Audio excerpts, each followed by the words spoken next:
Dans un village reculé d'Afrique, une mère courageuse nommée Adama vivait avec ses 2 filles, Amina et Safiya. 6 jeunes filles, âgées de 15 ans, étaient réputées pour leur beauté éclatante et leur gentillesse.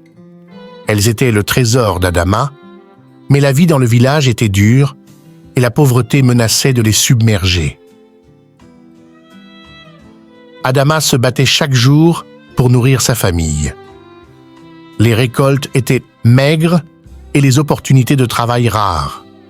Malgré tout, elle gardait espoir et veillait à ce que ses filles reçoivent une éducation, rêvant d'un avenir meilleur pour elles.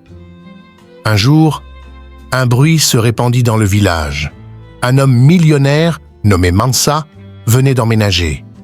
Il avait fait fortune dans le commerce de l'or et était connu pour sa générosité. Les villageois espéraient qu'il apporterait prospérité et opportunité à leur communauté. Adama, désespérée par sa situation financière, envisagea une solution radicale. Elle pensait que si ses filles épousaient un homme riche comme Mansa, elle serait à l'abri du besoin. Mais vendre ses propres filles lui déchirait le cœur. Elle savait que c'était une décision difficile et controversée. Elle décida de consulter le conseil des anciens du village. 6 sages, respectés pour leur sagesse et leur expérience, l'écoutèrent attentivement. Certains désapprouvèrent son plan, le trouvant immoral. D'autres comprenaient sa détresse et pensaient que Mansa pourrait offrir une vie meilleure à ses filles. Adama, tiraillée entre son amour pour ses filles et sa volonté de leur offrir une vie meilleure, se rendit chez Mansa. Elle lui exposa sa situation et son désir de trouver un bon mari pour Amina et Safiya. Mansa, touché par l'histoire d'Adama, accepta de rencontrer les jeunes filles. Le lendemain, Amina et Safiya se présentèrent chez Mansa. Elles étaient nerveuses, mais pleines d'espoir. Mansa, un homme d'âge moyen avec un sourire bienveillant, les accueillit chaleureusement. Il leur posa des questions sur leurs rêves et aspirations.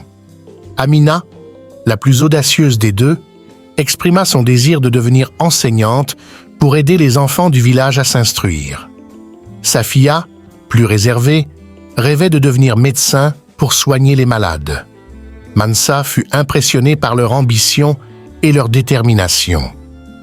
Après leur rencontre, Mansa réfléchit longuement. Il voyait en ces jeunes filles un potentiel énorme et voulait les aider à réaliser leurs rêves. Mais il savait aussi que les épouser signifiait leur imposer une vie qu'elles n'avaient pas choisie.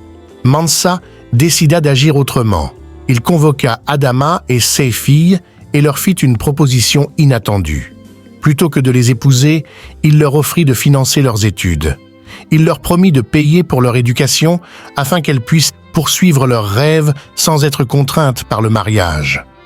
Adama, les larmes aux yeux, accepta avec gratitude.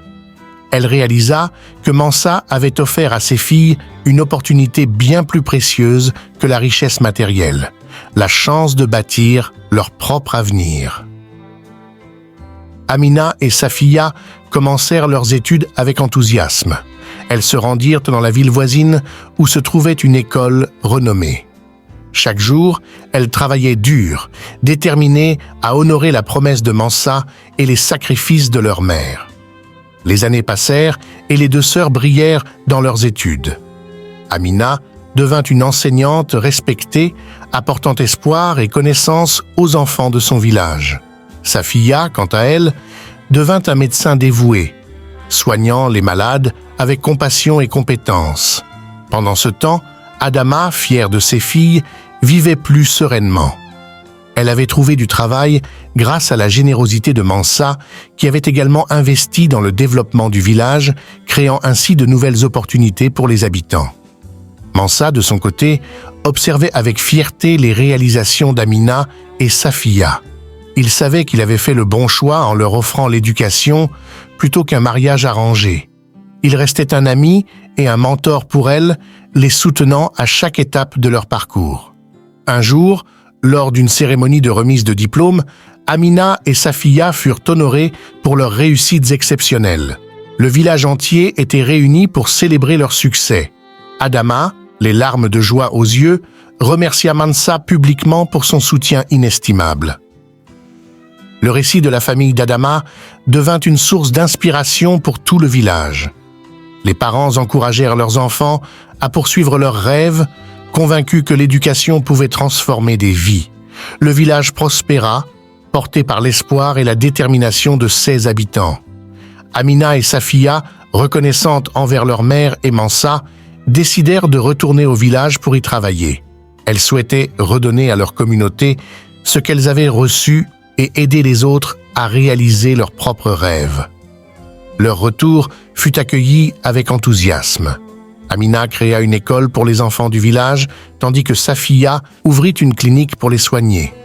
Ensemble, elles transformèrent leur village en un lieu de savoir et de santé où chacun pouvait s'épanouir. Les années passèrent et Amina et Safia devinrent des figures emblématiques de leur village. Leur histoire était racontée de génération en génération, un témoignage de la puissance de l'éducation et de la solidarité. Adama, fière de ses filles, vécut le reste de sa vie dans la sérénité et le bonheur.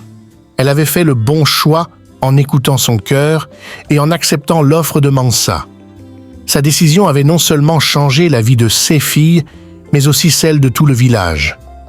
Quant à Mansa, il continua de soutenir d'autres enfants du village, investissant dans leur éducation et leur avenir. Sa générosité et sa sagesse laissèrent une empreinte indélébile dans le cœur des villageois. Ainsi, le village prospéra grâce à la détermination d'Adama, aux rêves d'Amina et Safia et à la générosité de Mansa. Leur histoire prouvait que même dans les moments les plus sombres, il y a toujours de l'espoir et une chance de changer sa destinée. Cette histoire montre la force de l'amour maternel, l'importance de l'éducation et la puissance de la solidarité communautaire. S'abonner pour la prochaine vidéo.